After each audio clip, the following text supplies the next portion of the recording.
கால தழுவி நிற்கும் கனகமணி கொலுசு எம்மா நானாக மாற இப்போ நினைக்குதம்மா மனசு.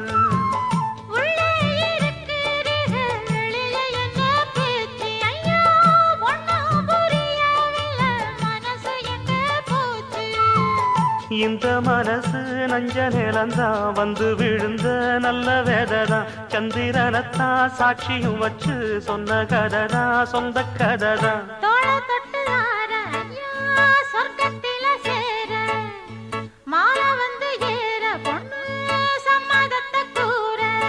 சந்தனங்கரைச்சு பூசணும் எனக்கு முத்தையங்கணக்கு மொத்தமும் உனக்கு.